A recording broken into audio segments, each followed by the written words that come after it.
লাল লাল ঝাল ঝাল মাটন কষা নয়, মাটন কষা করার জন্য কী করছি, কড়াইয়ের মধ্যে সর্ষের তেল, তারপরে তো গরম মশলা একটুখানি করে দিয়ে দিয়েছিলাম, দিয়ে পেঁয়াজ রসুন দিয়ে কিছুক্ষণ কষিয়ে নিয়েছি। কষিয়ে নেওয়ার পরে আবার পেঁয়াজ বাটা, আদা পেঁয়াজ বাটা একসাথে পেস্ট করে দিয়ে দিয়েছি। আর টমেটো একটু পেস্ট করে দিয়েছিলাম। দিয়ে দেখো এখন মশলা কষানো চলছে। মশলার থেকে যখনই তেল ছাড়বে তখন আচ্ছা তেল ছেড়ে এরপরে আমি মাংসটা কিছুক্ষণ ম্যারিনেট করে রেখে দেওয়ার পরে তারপরে এটা প্রেশার কুকারে সিটি দিয়ে দিয়েছিলাম। তো হালকা করে সিটি দিয়েছি, খুব বেশি নয়, তো সিটি বেশি দিলে নরম হয়ে যায়। এবারে এটা কষিয়ে কষিয়ে বসে বসে রান্না হলে টেস্টটা একটু বেশি আসে, সেই জন্য আমি এখন তুলে দিয়ে দিলাম।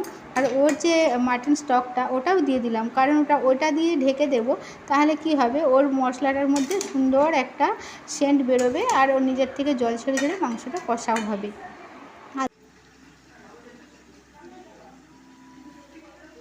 আগে থেকে তো এবারে দেখো সুন্দরভাবে রান্নাটা হয়ে গেছে। আমি কিন্তু ধনেপাতাগুলো দিয়ে দিচ্ছি, ধনেপাতা ডাঁটাগুলো কিন্তু ফেলিনি, এখন যা সবজির দাম আর ডাঁটাটা খেতে বেশ ভালোই লাগে। তো এখন কষিয়ে নিয়েছি, হালকা একটু উষ্ণ গরম জলও দিয়ে দিয়েছিলাম। এবারে একে একে মিট মশলা, সানরাইসের মিট মশলা আর গরম মশলা অ্যাড করছি। করতে করে মাংসটা দেখো সুন্দরভাবে রেডি হয়ে গেছে। গরম মশলা দিচ্ছি, মাংসটা কিন্তু হেভি সুন্দর সেন্ট উঠছে।